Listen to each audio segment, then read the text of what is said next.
Glórias a Deus, nosso Pai. Nós vamos continuar nossa série de mensagens Rei dos Reis, exposições do Evangelho de Mateus, e nós vamos para o capítulo 16, a recompensa da cruz. Mateus 16, versos 24 a 28. O título de nossa mensagem é a recompensa da cruz.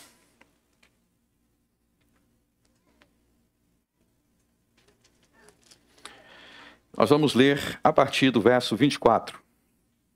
Então Jesus disse aos seus discípulos: se alguém quiser vir após mim, renuncie-se a si mesmo. Tome sobre si a sua cruz e siga-me. Porque aquele que quiser salvar a sua vida, perdê-la-á. E quem perder a sua vida por amor de mim, achá-la-á. Pois que aproveita ao homem ganhar o mundo inteiro, se perder a sua alma? O que dará o homem em recompensa da sua alma? Porque o Filho do Homem virá na glória de seu Pai com os seus anjos, e então dará a cada um segundo as suas obras. Em verdade vos digo que alguns há dos que aqui estão, que não provarão a morte até que vejam vir o Filho do Homem no seu reino. Amém. Glórias a Deus. Então, o contexto dessa mensagem de Jesus, como nós já vimos nas semanas anteriores, era no contexto em que o apóstolo Pedro reconheceu que Jesus é o Cristo prometido, que ele é o Filho de Deus, mas o apóstolo Pedro tinha dificuldade, não só o apóstolo Pedro, todos os apóstolos tinham uma dificuldade com um determinado aspecto de Jesus ser o Cristo. Porque quando o Velho Testamento profetizava sobre o Cristo, uma das coisas que dizia sobre o Cristo é que o Cristo iria morrer e ressuscitar. E apesar dos apóstolos crerem que Jesus era o Cristo, eles estavam tendo muita dificuldade com essa parte de Jesus vai morrer. Eles não queriam que Jesus morresse, eles queriam o seu reino de glória, mas eles não queriam ouvir falar que ele ia ser humilhado, que ele ia ser perseguido, que ele ia ser morto. E o apóstolo Pedro, inclusive, chegou a repreender Jesus por causa disso, começou a falar: Jesus, esquece essa parte de morrer, o Senhor não vai morrer. Eu não quero que o Senhor morra, então o Senhor não vai morrer. Mas Jesus repreendeu Pedro, porque ao negar a morte de Jesus, ou melhor, ao não desejar a morte de Jesus, o apóstolo Pedro ele estava ignorando uma parte fundamental da obra de Jesus. Jesus, como ele mesmo disse em João capítulo 3, verso 16, Deus amou o mundo que deu o seu Filho unigênito. A morte de Jesus pelos nossos pecados. Jesus vindo ao nosso encontro na morte, vindo ao nosso encontro na destruição que a morte causa, na tristeza que a morte é uma parte essencial da obra de Jesus, de forma que se Jesus não fizesse isso, ele não poderia nos garantir a vida eterna. Se Jesus não morresse por nós, ele não poderia garantir a nós a ressurreição. Sem morte não há ressurreição. E a partir do verso 24, Jesus vai pegar essa mensagem que já estava causando preocupação para os discípulos, que já estava causando desespero em Pedro, e Jesus vai intensificar essa mensagem. Porque no verso 24, Jesus vai dizer que não é só ele, Jesus, que iria morrer crucificado. Não era só ele, Jesus, que teria que experimentar essa morte. Mas Jesus vai dizer que cada um dos seus discípulos, no verso 24, se quisessem seguir Jesus, também teriam que carregar a sua cruz. Não era só Jesus que teria que ser crucificado, mas os discípulos de Jesus precisam imitar a Jesus. De alguma maneira, eles vão imitar a Jesus na crucificação. Se alguém quiser vir após mim, renuncie-se a si mesmo, tome sobre si a sua cruz e siga-me. O que significa tomar a sua cruz? No contexto, obviamente, significa de alguma forma imitar a Jesus. E aí no verso 25, Jesus ele vai dizer algo que à primeira vista é muito paradoxal.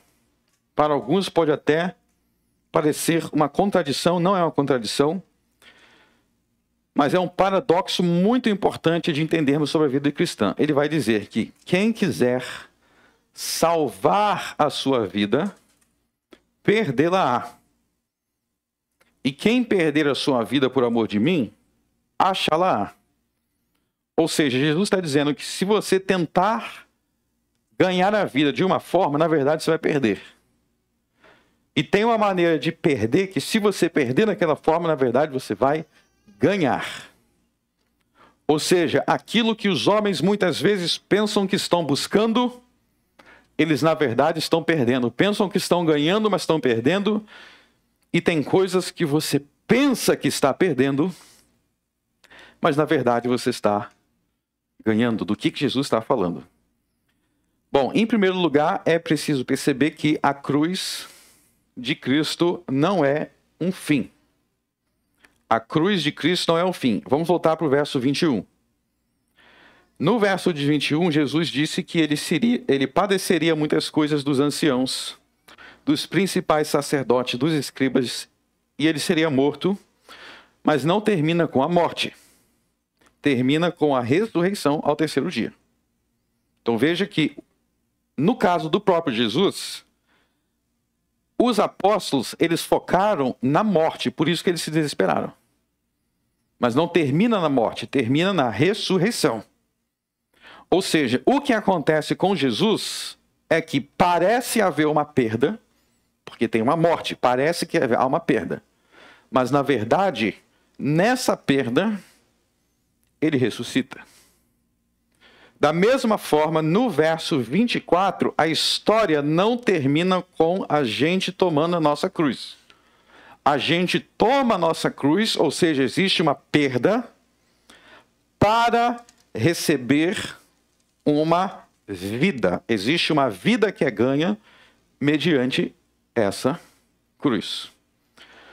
Bom, antes de analisar como que isso funciona para a gente, nós precisamos pensar em como que isso funcionou para os primeiros ouvintes. Como que isso funcionou para os primeiros ouvintes? Se a gente for para Atos dos Apóstolos, vamos virar em Atos dos Apóstolos,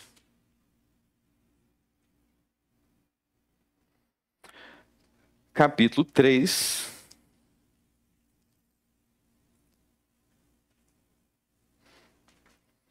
Então, em Atos dos Apóstolos, capítulo 3, os apóstolos Pedro e João, eles realizam um milagre que é a cura de um coxo. Então, no verso 2, era trazido um homem que desde o ventre da sua mãe era coxo, o qual todos os dias punham a porta do templo chamada Formosa para pedir esmola aos que entravam no templo. Então eles vão curar um coxo. Depois dessa cura aí, vai haver uma pregação de Pedro, do verso 11 até o verso 26. E é interessante aí que nessa pregação, o apóstolo Pedro ele vai explicar que Jesus é o único Salvador, que Jesus é o único caminho para Deus. Ou seja, o mesmo assunto em Mateus 16, só que aí no capítulo 4, Pedro e João vão ser aprisionados. Então, Pedro e João são aprisionados no capítulo 4. Então, esse é o primeiro momento que a gente vê Pedro e João tendo que tomar a sua cruz, porque eles são perseguidos. Eles são colocados na prisão. E se a gente vê a história de João, de Atos dos Apóstolos, capítulo 4, até o último livro do Novo Testamento, vamos abrir lá, em Apocalipse, capítulo 1.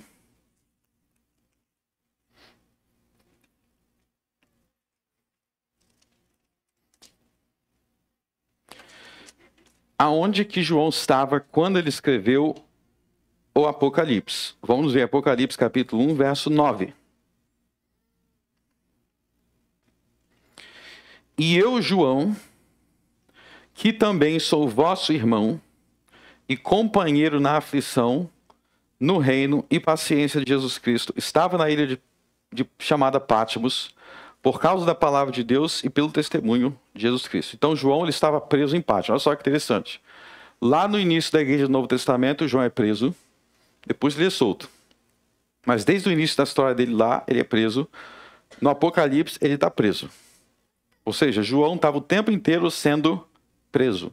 Se a gente vê os outros apóstolos também, nós vamos abrir aqui, apóstolo Paulo, preso muitas vezes. Todos os apóstolos passaram por isso, perseguição, perseguição, perseguição. Isso pode nos levar a pensar, meu Deus, do que adiantou estes homens seguir Jesus? Do que adiantou esses homens estar com Jesus se o tempo todo eles estão sendo presos, estão sendo perseguidos, estão sendo xingados, estão sendo humilhados? Do que adiantou eles seguir Jesus? Volto para Mateus 16. Então, é exatamente isso que Jesus está dizendo que eles passariam. Então, este era o significado imediato, Mateus 16, dos apóstolos carregaram a sua cruz, a perseguição que eles sofreriam, a oposição por serem cristãos. Então, pelo fato de Pedro seguir Jesus, de João seguir Jesus, de Mateus seguir Jesus, de todos esses homens seguirem Jesus, eles sofriam oposição de pessoas que estavam contra a verdade. Mas, no verso 25, nós vamos ver a resposta da nossa pergunta, a ideia do verso 25 aqui. Aquele que quiser salvar a sua vida, perderá. E quem perder a sua vida por amor de mim, achará. Qual é a ideia aqui, então, usando os apóstolos como exemplo? Que como os apóstolos, eles perderam a sua vida no sentido de que as suas vidas eram muito prejudicadas por seguir Jesus. Então, João perdeu a sua vida como? Sendo preso, ficando na ilha de Fátima, muitos prejuízos.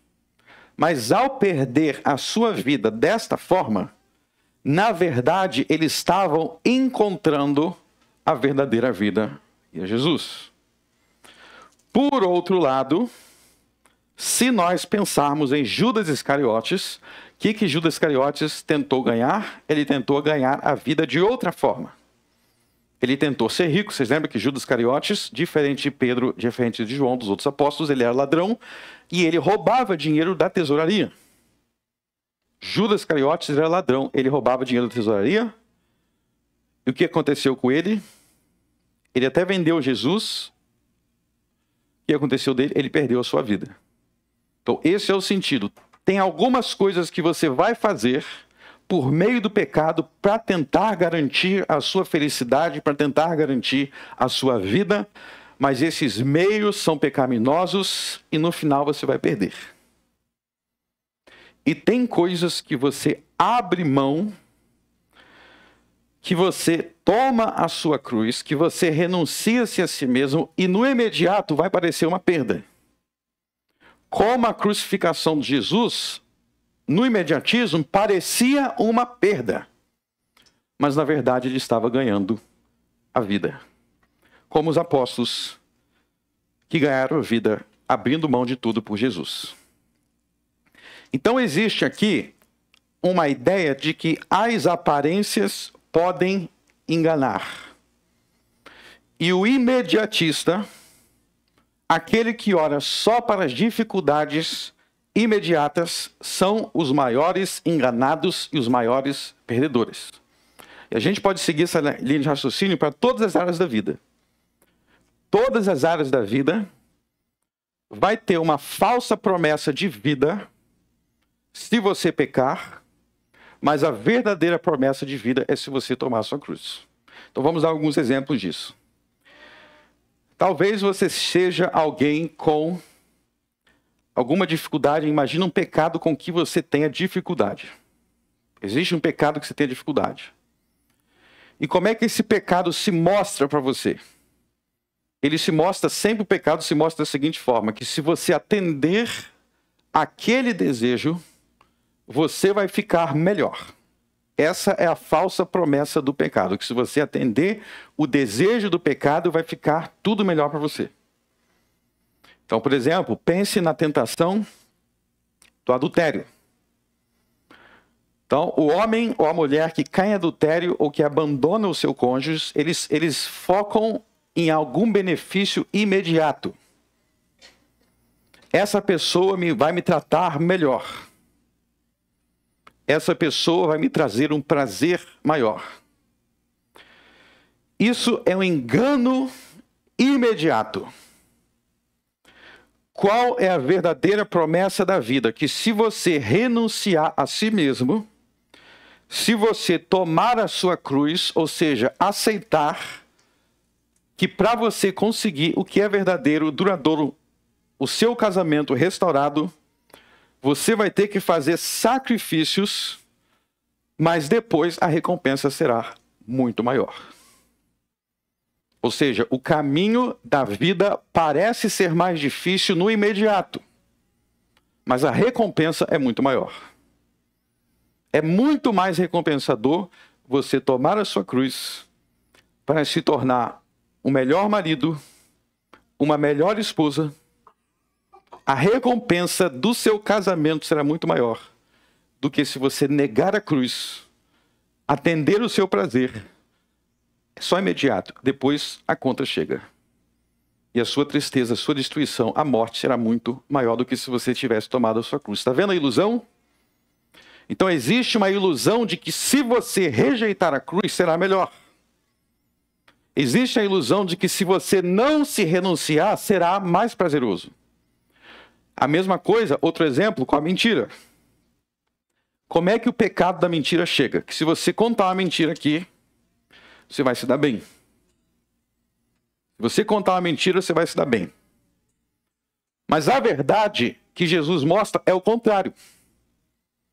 É melhor você dizer a verdade, renunciar a si mesmo, tomar a sua cruz, porque lá na frente vai haver uma recompensa por ter dito a verdade. Então, todos os pecados assim, eles fazem promessas imediatas do que você vai ganhar.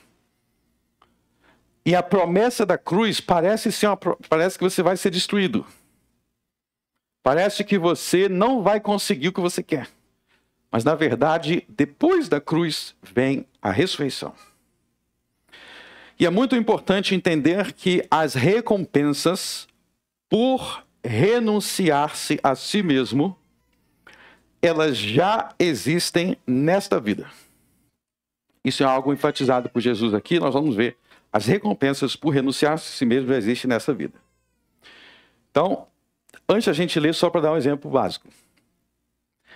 Se você, vamos usar novamente o exemplo do casamento.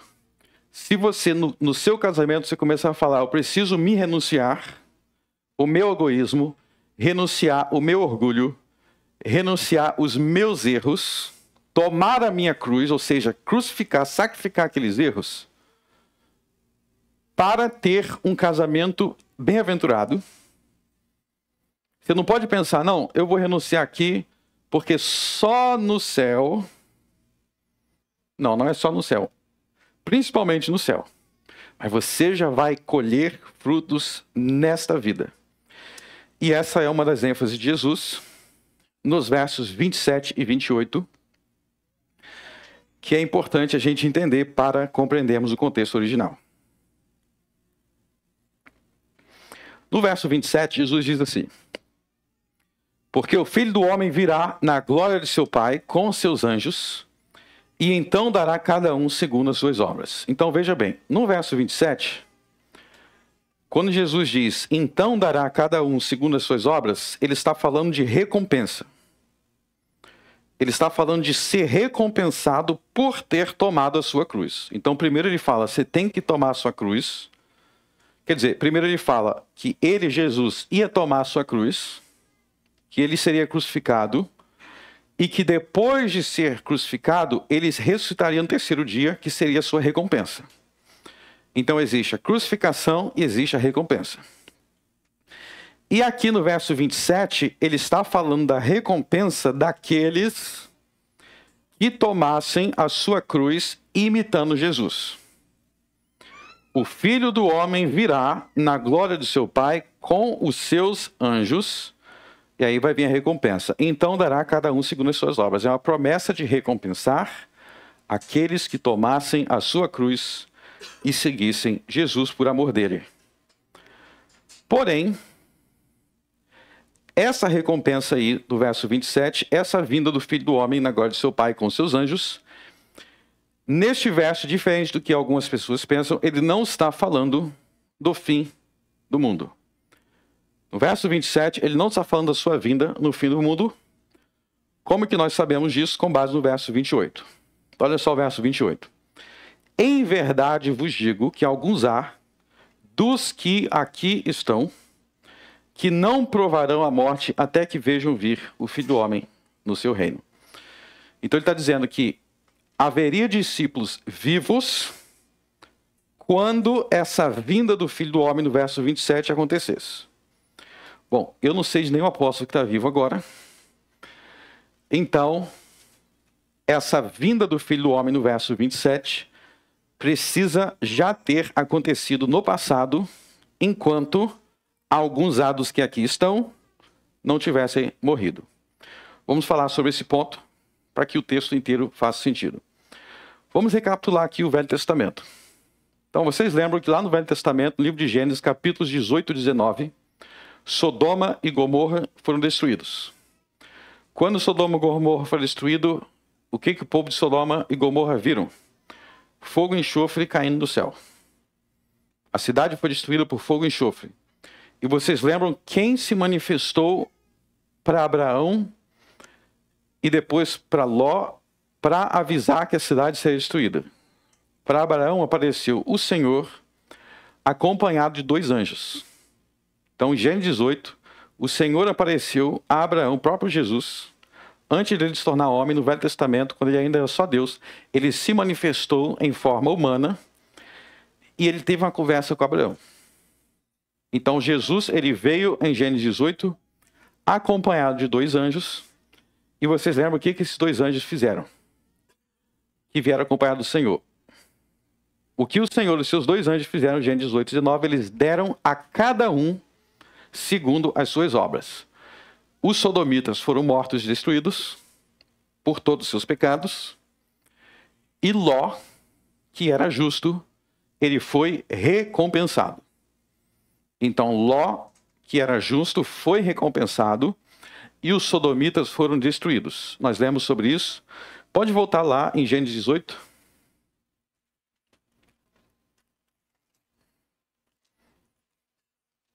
A gente teve uma série de mensagens inteiras sobre isso. Vocês podem ver no YouTube, as vindas de Jesus no Velho Testamento. Então, no verso 18, capítulo 18, verso 1 de Gênesis, depois apareceu-lhe o Senhor nos carvalhais de Manré, estando ele assentado à porta da tenda no calor do dia. E levantou os seus olhos e olhou, e eis que 3 homens em pé junto a ele. E vendo-os, correu da porta da tenda ao seu encontro e inclinou-se à terra. Então você viu aqui o Senhor se manifestou, só que aí tinha 3 homens. Se vocês lerem o resto do capítulo, até o capítulo 19, vocês vão ver que esses 3 homens, um deles era o Senhor, e os outros 2 eram anjos. E no capítulo 19, esses anjos chegam em Sodoma e Gomorra para salvar Ló e para destruir os sodomitas. Então, em Gênesis 18 a 19, o Senhor veio com os seus anjos e ele deu a cada um segundo as suas obras. Avancem para Êxodo capítulo 3. Êxodo capítulo 3. Em Êxodo capítulo 3, novamente vai existir uma manifestação do Senhor. Olha só o verso 6. Vamos ler a partir do verso 6. Disse mais: Eu sou o Deus de teu pai, o Deus de Abraão, o Deus de Isaque, o Deus de Jacó. E Moisés encobriu o seu rosto, porque temeu olhar para Deus. E disse o Senhor: Tenho visto atentamente a aflição do meu povo que está no Egito, e tenho ouvido o seu clamor por causa dos seus exatores, porque conheci as suas dores. Portanto, desci para livrá-lo das mãos dos egípcios. Para aí. Então, o que o Senhor vai fazer? Ele vai recompensar o seu povo, que clamava a ele, que eram os escravos do Egito. E o que ele vai fazer com o Egito? Ele vai castigar. Inclusive, é isso que ele faz no Mar Vermelho. Avance aí para Êxodo capítulo 4.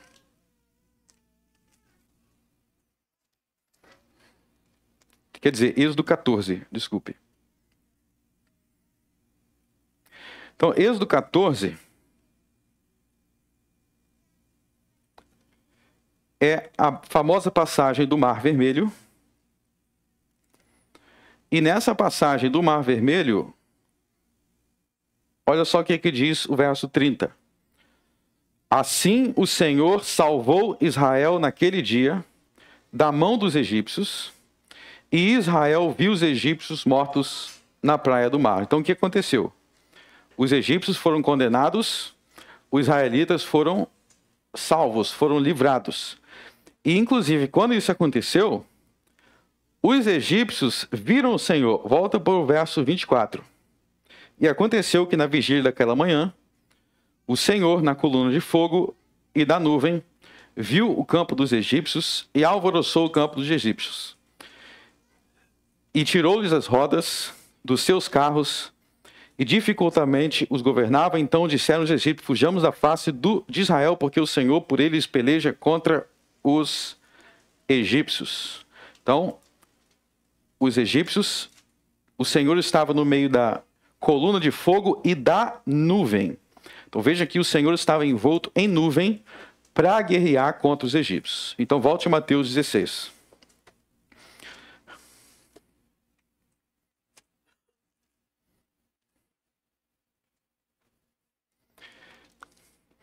Então veja bem, no fim do mundo, no dia e uma hora que ninguém sabe, haverá o juízo final. E no juízo final, todos serão julgados. Todos que já existiram serão julgados na vinda de Cristo no juízo final. Porém, nos versos 27 a 28, Jesus não está falando da sua vinda para o juízo final, porque ele está falando da sua vinda que aconteceria naquela geração, e naquela mesma geração, Jesus se manifestou com seus anjos no meio das nuvens, e foi nessa ocasião que Israel, que Jerusalém, foram destruídos 40 anos depois. Então, assim como no Velho Testamento, Jesus se manifestou para destruir Sodoma e Gomorra, ele se manifestou para destruir o Egito, depois ele se manifestou para destruir os cananeus, no livro de Josué, depois ele se manifestou para destruir a Babilônia, depois ele manifestou para destruir os ninivitas. Em todas essas passagens, se você for lendo o Velho Testamento, existem manifestações do Senhor para destruir povos e nações que eram rebeldes contra ele e para recompensar os justos segundo as suas obras. Então, Ló foi recompensado no tempo de Gênesis. Quem que foi recompensado no tempo de Moisés? Os judeus que eram escravos, eles foram recompensados sendo libertos da escravidão. Na geração dos apóstolos, enquanto alguns ainda estavam vivos, Jerusalém foi destruída, a cidade de Jerusalém foi destruída, e naquela mesma geração Jesus se manifestou. Eles visivelmente viram nos céus anjos, viram anjos se manifestando no céu, o Senhor vindo com as nuvens, e eles foram destruídos daquela geração, e os justos, os cristãos, foram libertos da perseguição que eles sofriam. Então, dentro de uma só geração, quando vocês leem Atos dos Apóstolos, Pedro sendo perseguido, João sendo perseguido, todos os apóstolos sendo perseguidos, vocês têm que entender que naquela mesma geração, o Senhor Jesus, como ele prometeu, no verso 28, naquela mesma geração, ele se manifestou nos céus com seus anjos para se vingar dos seus inimigos e libertar o seu povo. E essa libertação do seu povo foi a recompensa de Deus para aqueles que naquela geração tomaram a sua cruz.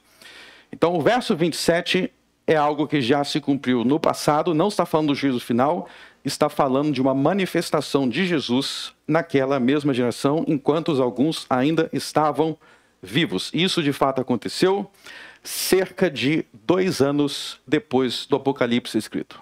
Então, 2 anos depois do Apocalipse escrito, se cumpriu o que está no verso 27. Isso mostra, então, que as recompensas de Deus para aqueles que tomam a sua cruz existe tanto no mundo vindouro, onde nós teremos a vida eterna, mas também existe nesta vida, essa é a ênfase do verso 28. O verso 28, eu vou repetir. Alguns há do que aqui estão, não provarão a morte, até que Jesus recompensasse eles segundo as suas obras. Então nós precisamos refletir em dois aspectos da vida cristã, à luz desse texto. Em primeiro lugar, o que a minha vida com Deus gerará para a vida eterna, mas também o que a minha vida com Deus gerará nesta vida. O que a minha fidelidade gerará nesta vida. E aí entra a importância da pergunta do verso 26. O que aproveita ao homem ganhar o mundo inteiro se perder a sua alma? Ou seja, a sua alma é tão valiosa nesta vida e na próxima, que se você ganhar tudo, se você tiver tudo, se você tiver o mundo inteiro, de nada adianta se a sua alma não tiver lavada pelo sangue de Jesus. Do que adiantou os sacerdotes de Israel, do que adiantou Caifás, do que adiantou todos aqueles homens que perseguiram Jesus em nome da ganância do dinheiro, o que eles ganharam se em uma geração tudo que eles tinham foi destruído? Aquele templo em que Jesus foi humilhado foi destruído enquanto eles estavam vivos. O que eles ganharam? E o que você ganha? O que você ganha se na sua geração você tiver tudo, mas não tiver Jesus? O que você ganha? Tem alguns que vão responder: eu ganho uma vida feliz porque eu tenho as coisas da forma que eu quero. Mentira. Mentira. Não tem ninguém nesta vida que despreze Deus, que despreze Jesus, que seja feliz, mesmo se ela tiver tudo. Vocês acham que esses artistas, esses milionários, vocês acham que eles são realmente ricos? Vocês acham que eles dormem tranquilo à noite? Vocês acham que por ter tudo, eles realmente têm tudo? Aqui Jesus, no verso 26, nos convida a entender que a alma, ter a sua alma com Deus, vale mais do que o mundo inteiro. Então, se você tiver que escolher, eu vou ter o mundo inteiro, mas eu vou perder a minha alma, o que você deve fazer? Você deve carregar a sua cruz. E é isso que eu quero convidar os meus irmãos a refletir. O que Faraó teve? Pense lá no julgamento de Faraó. Será que valeu a pena ele manter aqueles escravos? Quem realmente era mais rico? Faraó ou os escravos do Egito? Os escravos do Egito, porque eles tiveram Jesus. Nem mesmo nesta vida, porque Faraó, logo ele foi destruído. Logo ele colheu as consequências dos seus erros. Jesus veio com as nuvens, inclusive com as nuvens, e destruiu os egípcios, mandou 10 pragas. Em uma daquelas pragas, o sol e a lua não deram a sua luz por 3 dias, se escureceram. E Faraó perdeu todos os seus primogênitos.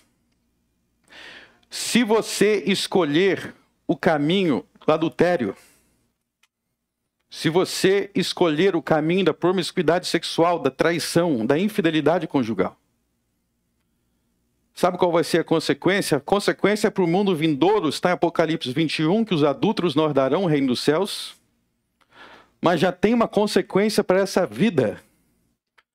A tristeza e a miséria daqueles que não têm família. Não é só no mundo vindouro. Não é só na eternidade que vai vir a conta. Vocês, adúlteros, aqueles que são adúlteros, já vão colher as suas misérias nesta vida. A miséria de não ter o amor verdadeiro de seus filhos. A miséria de não ter construído Nada que vale a pena em nome de prazeres momentâneos. Mentirosos.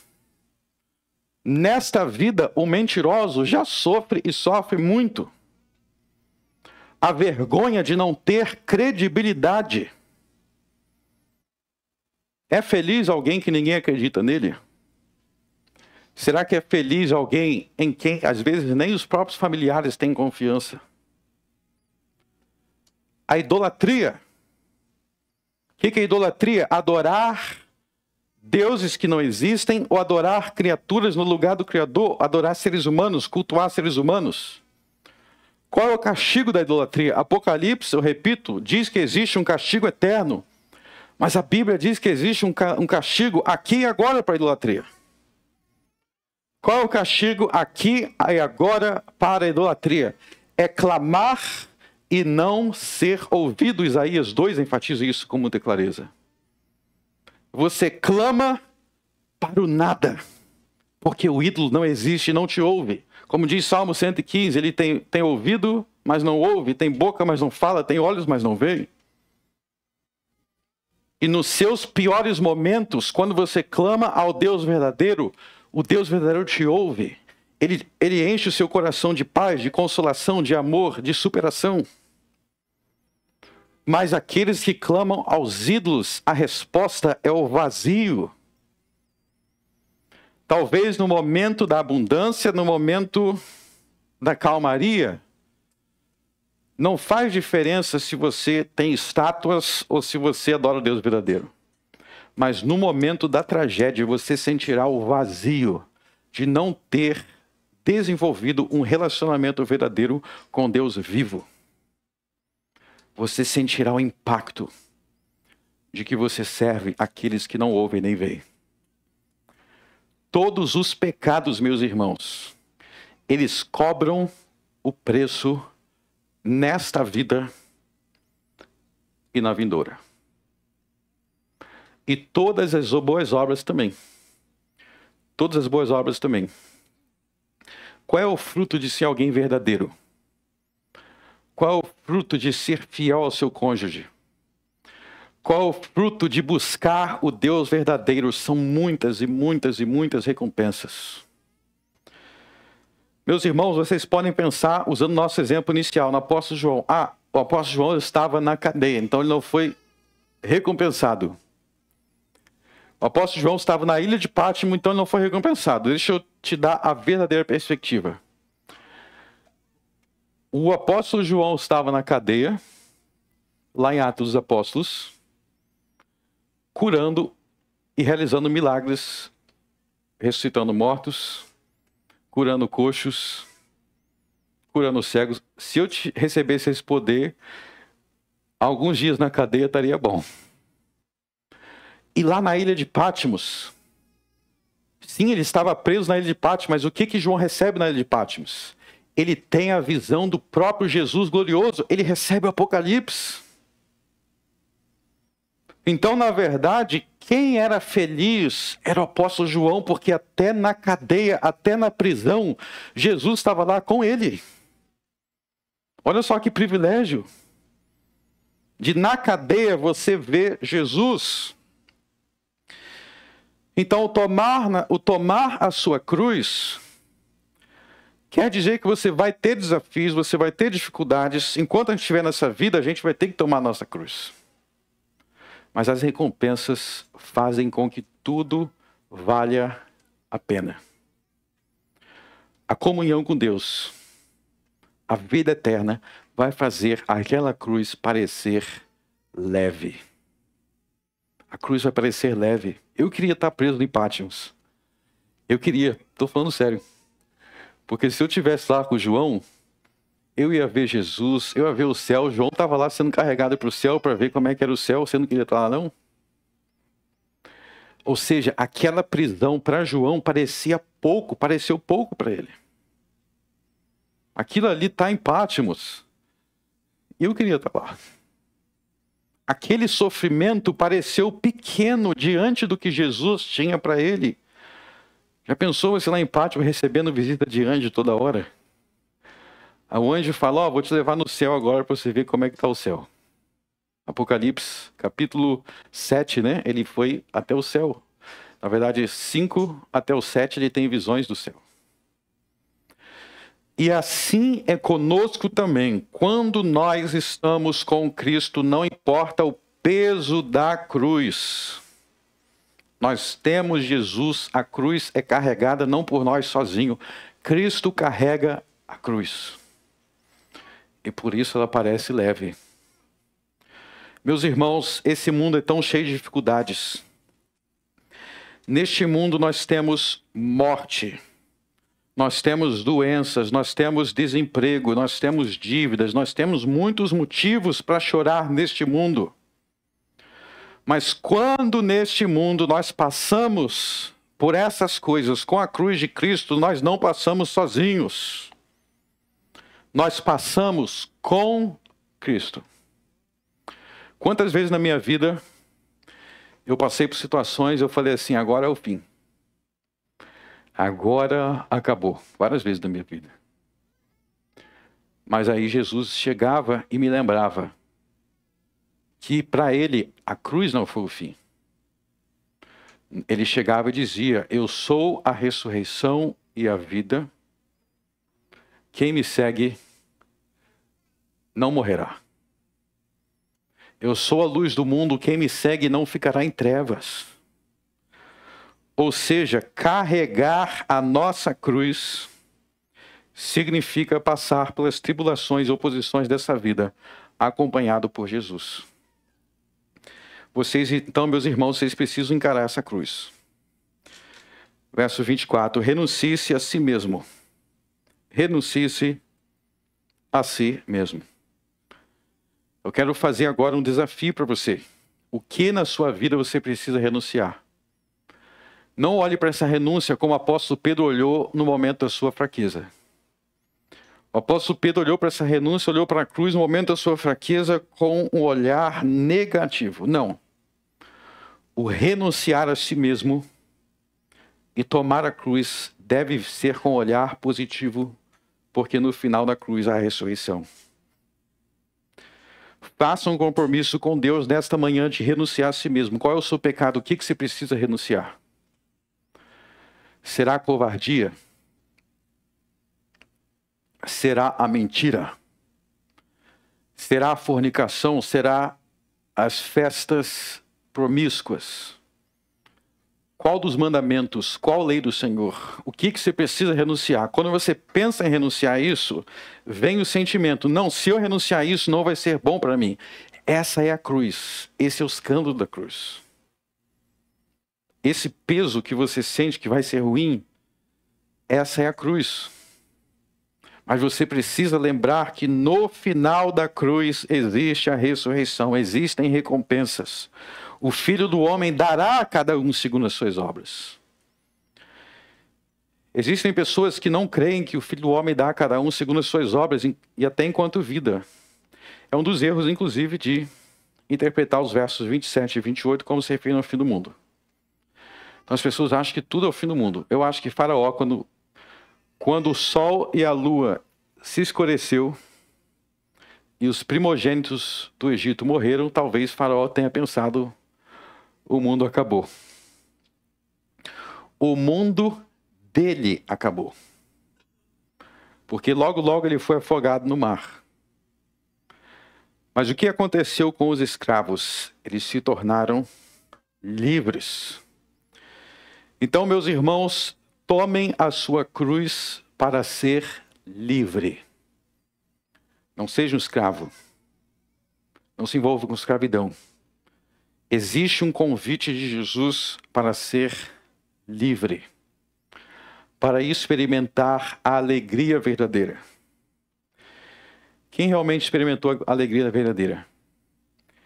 João, o apóstolo, em Pátimos, ou o imperador Nero que mandou prender João?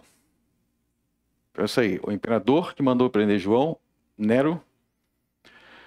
Nero era tão tomado de demônios e de tristeza e de angústia por essa perseguição que ele fazia contra os apóstolos, que ele chegou a se matar. Ele morreu de suicídio. Tomado por tristeza, tomado por angústia, tomado por um homem cheio de violência, cheio de maldade, cheio de pecados que nunca foram lavados pelo sangue de Jesus. No Apocalipse, ele é chamado de a besta. Que é a besta? Ele é o monstro. Porque ele não tem o cordeiro. Mas João, que estava preso, a olhos humanos, quem que estava melhor? Nero, o imperador, ou João na cadeia? A olhos humanos? Ele é o imperador. Ele tem tudo. Que aproveita ao homem ganhar o mundo inteiro se perder a sua alma? O que aproveita? O que adianta o seu trabalho? O que adianta tudo que você tem? Se você perder a sua alma. Meus irmãos, abre João capítulo 16.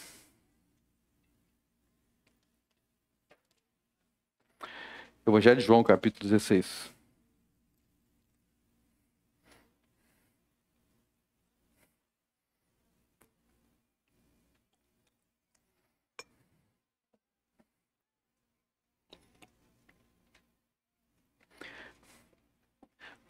Dois anos depois de João escreveu o Apocalipse, Jesus veio com as nuvens e deu a cada um segundo as suas obras.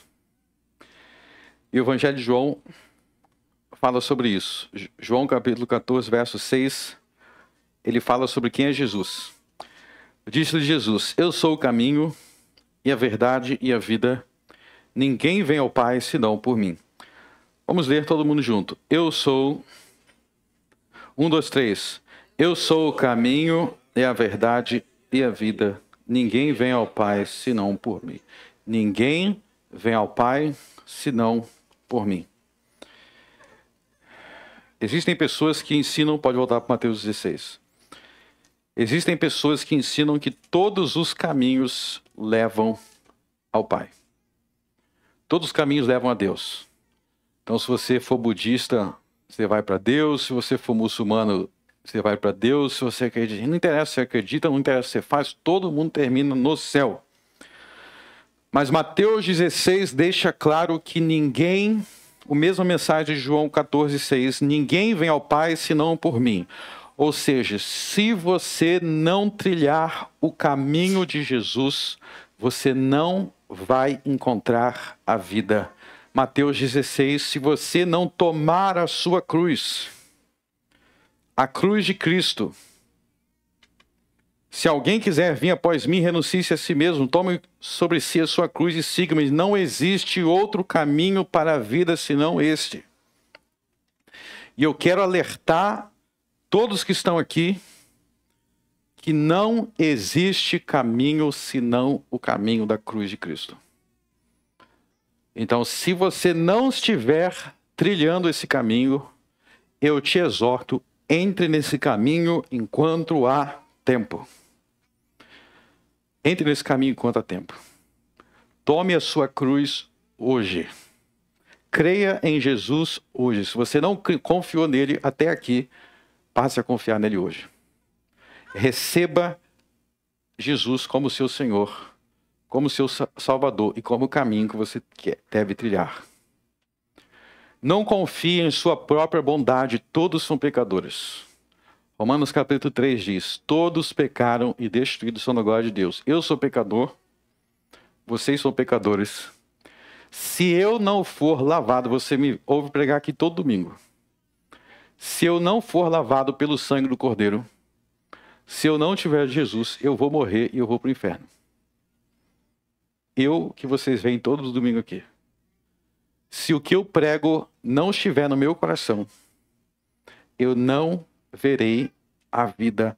Só há um caminho para a vida, que é o caminho da cruz. Não há como entrar pela janela, não há outra porta, não há outro caminho, não há outra fé. Há um único caminho, uma única fé, uma única porta, que se chama Jesus. Todos aqueles que não têm Jesus, não têm a Deus. O apóstolo João falou sobre isso também em sua carta. Abram na carta, primeira carta de João.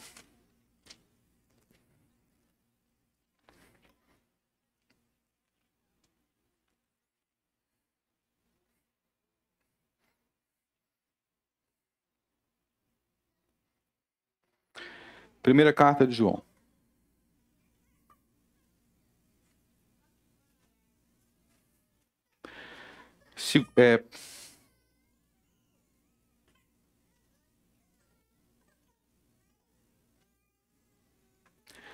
Primeira carta de João, capítulo 2. Versos 23, verso 23. Vamos ler todo mundo junto. Qualquer que nega o Filho também não tem o Pai, mas aquele que confessa o Filho também tem o Pai. Quem nega o Filho não tem Deus. Quem não tem Jesus não tem Deus. Quem tem Jesus, quem confessa o Filho também tem o Pai. É simples assim. Meus irmãos, o caminho da salvação, o caminho da vida eterna é simples de entender. A Bíblia explica com muita clareza. Existem líderes religiosos que eles vão fazer parecer que é tudo muito complicado, que todos os caminhos levam a Deus. Aí você quer saber se tem tanto caminho assim. É igual você falar assim, ó. Talvez você ache estranho essa ideia de que nem todos os caminhos levam a Deus. Pensa aí. Se eu entrar em qualquer rua, se eu ir por qualquer direção, eu vou chegar em Porto Alegre? Agora você me fala assim, ó, qualquer rua que você entrar, você vai chegar em Porto Alegre. É a mesma coisa de quem diz que você pode fazer qualquer coisa, crer em qualquer coisa, que você vai chegar a Deus. Não. Se eu quero chegar em um destino, eu tenho que saber qual o caminho para chegar até lá. E o único caminho a Deus é Jesus Cristo. Quem nega o Filho também não tem o Pai. Não tem o Pai. Por isso, os muçulmanos não têm o Pai. Os judeus não têm o Pai. Os budistas não têm o Pai. Os hindus não têm o Pai. Os deuses que eles adoram são ídolos. São ídolos. Meus irmãos, o que te impede, você que está aqui, o que te impede de seguir Jesus?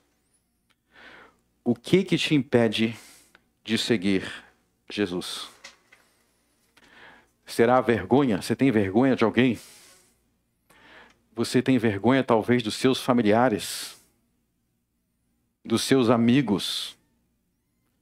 Daqueles que estão nos ambientes que você andava? Os meus amigos vão perguntar por que eu não estou naquelas mesmas festas onde nós fumávamos maconha e ficávamos bêbados. Do que adianta você ganhar essas pessoas? Do que adianta essas pessoas gostarem de você se você perder a sua alma? Se você viver a sua vida nesta terra sem a sua alma grudada com Jesus, unida a Jesus. Meus irmãos, quando os dias difíceis chegarem, essas pessoas não vão estar lá com você, porque elas não são Deus. Quando os dias difíceis chegarem, aquela mulher com quem você teve um dia de prazer, aquele homem, daquele relacionamento impróprio, aquelas mentiras que você contou, aquela inveja que você sentiu, tudo que você tentou ganhar em cima do pecado vai ruir em um só dia. E novamente, Mateus 16, o final do verso nos obriga a refletir. Sabe aquele pessoal, os fariseus que ficavam o tempo todo perseguindo Jesus e tentando levar ele a entrar em contradição? O que eles ganharam? O que eles ganharam se a cidade deles e o templo deles foi destruído em uma geração? Ó, menos de 40 anos depois de Jesus falar isso aqui, toda Jerusalém virou um deserto.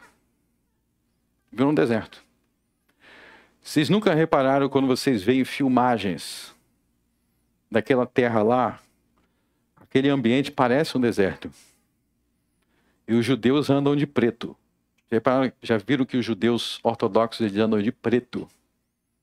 E tem o Muro das Lamentações em Jerusalém. O Muro das Lamentações, onde eles ficam, as pessoas vão lá para chorar e se lamentar. Por que eles se vestem de preto e ficam se lamentando lá? Porque 40 anos depois disso daqui, o templo foi destruído. E não ficou pedra sobre pedra. E nunca mais foi reconstruído. Este é o fim de todos os que desprezam Jesus. Todos que desprezam Jesus. Este é o fim. João estava na ilha de Patmos. Jesus falou para João: fica tranquilo, porque em breve, logo cedo, eu vou me manifestar para julgar. Eu quero terminar lendo Apocalipse 2.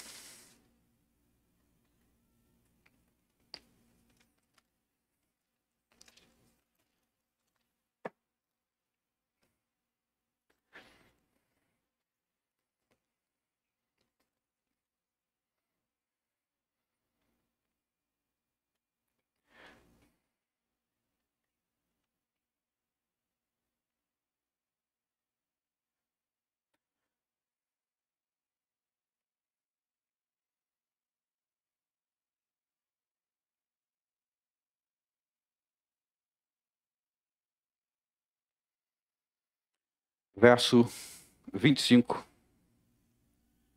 Mas o que tendes, isso Jesus fala para a igreja da Tiatira. Mas o que tendes, retende-o até que eu venha. E depois no capítulo 3, verso 11. Eis que venho sem demora. Guarda o que tens, para que ninguém tome a tua coroa.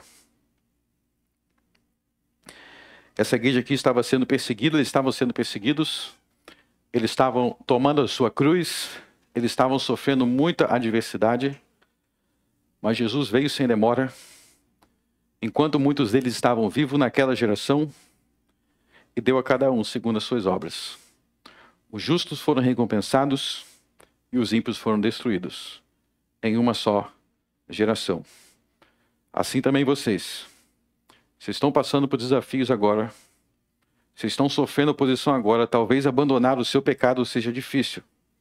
Talvez seja difícil abandonar várias coisas, seu orgulho. Mas saiba que para aqueles que carregam a sua cruz, a cruz é momentânea. A ressurreição é uma bênção eterna. Vamos orar. Altíssimo Deus, graças te damos por cumprir as tuas promessas. Obrigado porque Jesus veio com as nuvens para julgar o Egito. Ele julgou Sodoma e Gomorra. Ele julgou a Babilônia. Ele julgou os ninivitas. Ele julgou os egípcios. E na geração dos apóstolos, ele julgou Israel. Obrigado porque nesses julgamentos, os malfeitores receberam o que eles mereciam. E os justos foram exaltados. Os justos foram recompensados. Assim nós queremos ser como aqueles que carregaram a sua cruz, para que em breve, logo, cedo, venhamos receber todas as recompensas que tu tens para nós. No nome de Cristo eu oro. Amém.